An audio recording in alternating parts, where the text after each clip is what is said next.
Welcome to Permission to Play, a place where we are bringing play into the forefront of kids' lives. Join me today as I speak with Dr. Calli, an occupational therapist who has amazing ways to play as it relates to small and large motor skills, sensory processing, and emotional regulation. Welcome. And welcome back to Permission to Play. I'm Amy Herzog with Spark Joy with Amy, and I am excited to bring on a movement to incorporate play into everyday living for your child. Today I'm going to bring on one of my $2,000 friends. If you know the story, if you've been at Permission to Play, I have some sweet $2,000 friends that I made last year. We're all bringing forth play to our kids. Dr. Calli, Happy New Year! Happy New Year! I just shared that you're one of my $2,000 friends. Hello. And really actually worth $1 million. Can't really put a price tag on it, can you? You can't, right? Just priceless. Intentionally bringing play to the forefront of our kids' lives. And you do that in a really special way in your business, Confident Kids.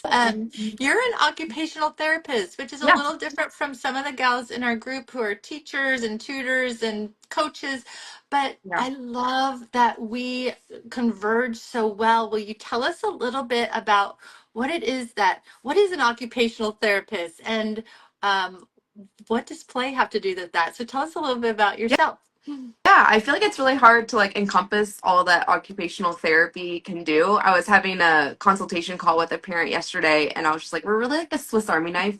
We kind of can dabble in everything. I feel like for me, I focus a lot on just overall development, especially in the kids that are ages, 3 to 6 in that preschool, kindergarten range, and just getting them ready for all the demands that are going to be placed on them in school, making sure that they have the confidence to ask for help, making sure that they're developmentally, physically appropriate, ready to take on the world and just build up their skills and build up their mindset and give parents the tools to be able to support them where they are.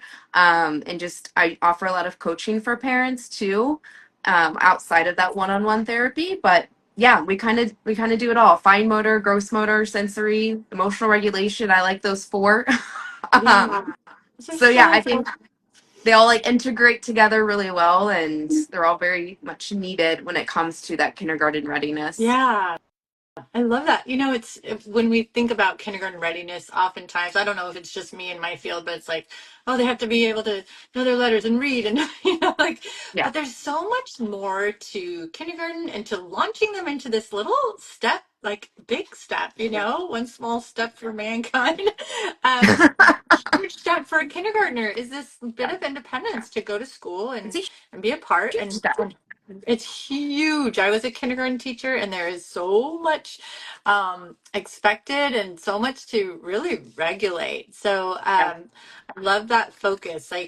That kindergarten readiness there's more, there's beyond academics. So tell us a little bit, how do fine and gross motor skills, sensory processing, and emotional regulation fit into school readiness?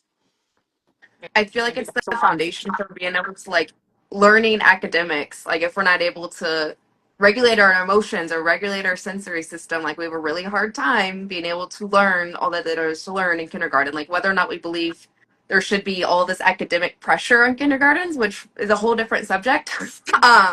We can't change the system, but we can change how we prepare them and do things that help them out a little bit more. And when it comes to emotional regulation and sensory processing, kids need to move, and kids aren't meant to sit in chairs and desks, and they need to have options for their seating. They need to have options to move their bodies.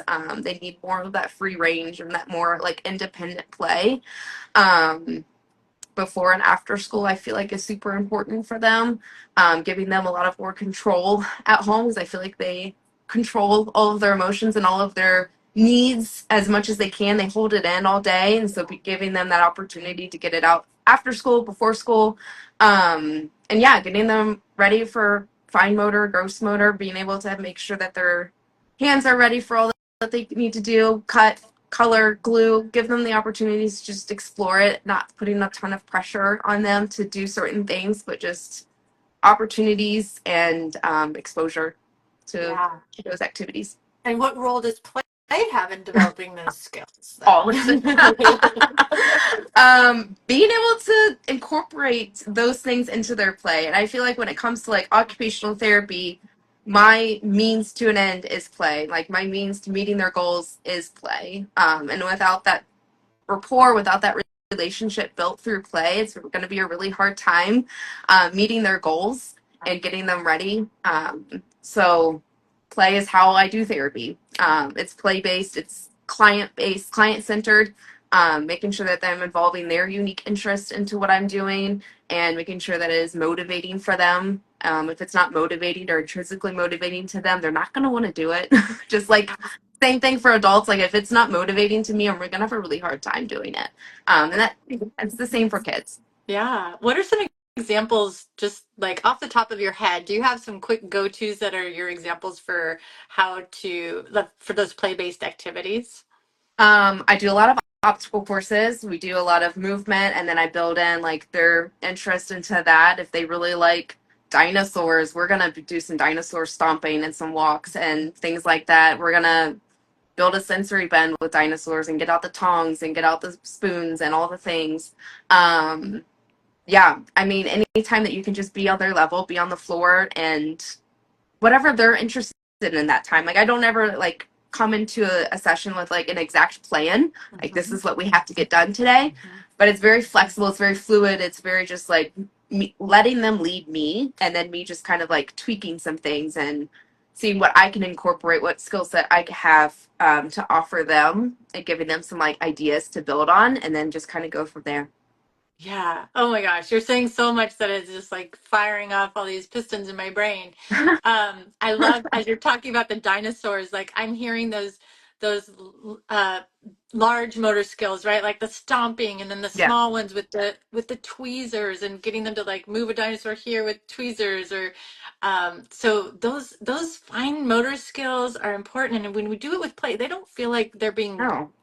taught something. They're just naturally like life is learning and they're naturally learning things that are going to help them to later grip a pencil or cut with Yeah. scissors, play sports, all of those things. I love that. And just like I coach with reading is we want to tailor it to what their interests are. So you're not Yeah. going to do dinosaurs for everyone because some kids are going to be like, I hate dinosaurs. Like but you have dinosaurs for that kid that loves dinosaurs. They're going to Yeah. just be magnetized. Like you're not going to get them out of the room. I bet I bet a lot of times your session's like, sorry, we have to go. And they're like, no, I don't want Yeah. to, right? Yeah. Yeah. Absolutely. And I just like, I don't know, I love playing. I am like a little kid, so anytime that I can be on the floor and play with them, Yeah. I mean, it's a win-win. So I just love building that relation. I think my favorite part about OT is building that relationship with the child and building that like mutual trust. And then like once they trust you Yeah. and they see that like you're a friend and not just like this dictator like telling them what to do, Yeah. you can get a lot more accomplished. And I feel like it's just kind of a beautiful thing when you build a relationship with a child and build new skills with them. Like it's just fun. Yeah, and I love that seeing like I'm just visualizing. You're sitting there, you're literally on the ground with them, playing with them, and that creates you're like on this level with Yeah. them and you're playing and you're coming alongside of them. And so as educators, as parents, it's so important for us to come alongside of the child and do it together. Oh, for sure. Um, and it just like lowers all resistance and it creates bonds and all of these things are happening like so much is going on, right? And you Yeah. can help them regulate their emotions and but also like building confidence. I love how you're saying like I don't have a total plan. I know what I can give and put into it, Mhm. but they get to help direct it, Yeah. and that builds confidence. That builds curiosity. That builds this love of learning and exploring, which is so And it natural gives, to yeah, kids, it right? gives them It's just autonomy. Like it gives yeah, them like that control that they are seeking. They're seeking control over their environment. They're seeking control of what they do day to day, yeah. and it's giving that to them. Now, Another thing that I'm just going to dovetail over was I was thinking about this. I just heard a couple times came across, I don't know if you've heard this, but kids are getting kicked out of preschool at a increasingly high rate right now. This is it, tremendously troublesome Yeah. for so many reasons. It's so troublesome for their own emotional feelings of how they, feel about themselves. It's also, there's this pipeline, right? Preschool to prison. If you're not getting what you need in preschool, there is a pipeline to prison. I mean, that sounds so um, Harsh. like exacerbated, right? But it's like this, there is research on this. And so preschool is so important. And why are kids getting kicked out of preschool? Because they've got some dysregulation. So can you help me talk to parents who are like, my kid's getting kicked out of preschool, or I'm getting reports all the time from school that, they're in trouble all the time. They're in the principal's office, like all of this stuff. It's so disconcerting. I'm sure the parents are struggling themselves, but when your Yeah. kid's somewhere else, you don't have control of it. Not that we ever do, but you really don't have control of them when they're out of school. So what can parents do? Like, what are some common challenges that you see, and what can parents do to help their child to grow those regulation skills? Yeah. I feel like for the first part of the question is like what can like you do at first is like finding a team of people. Like it takes a village, especially for kids who are having a harder time regulating their emotions, having difficulties with sensory processing, having difficulties with social skills. And they need to be in preschool to learn those things. And they also need that support at home because like we learn social people often think that like they learn social skills by playing with kids. They learn social skills at home.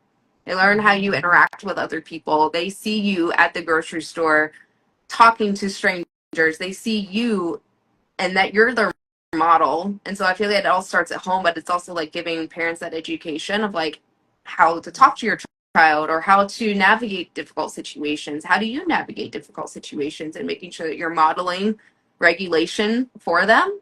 Because they're gonna parrot what you do. And so making sure that you're meeting them on their level, you're validating their feelings, you're giving them sensory input that they need. Like each sensory system is so unique and each child has unique needs. So building a team to understand that, an occupational therapist to understand your child's sensory system and emotional regulation, mental health care to understand what it is that your child may be having more trouble with, like the executive functioning piece of things, mental health issues, all of those things that could offer coaching for the parent, but also help the child as well. And making sure that you have a good supportive school environment so you're all working as a team. And yeah, I feel like there's so much that goes into it, but just building a team of people that support your child that have the same values like what we were talking about, like we have the same values of being play based and just making sure that like you're all on the same page with everything and just building out your resources and your support system is the best, I think, way to go when it comes to supporting your child, especially in those early years. It is. It's really important. It's important to have those Yeah. conversations and to be your child's advocate. And sometimes people disempower themselves and think, oh, the school knows this, or they're the ones who are educated in this or that. But Yeah. if you like really have a gut feeling about something and you need support, it's so important to speak up. And like you said, seek out people. If you're not getting the support that you need, you might have to seek out other places. Yeah.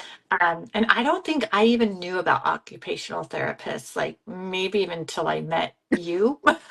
So I know you've said this is a big piece of your job is like Yeah. educating people on what occupational that you guys exist and what you do.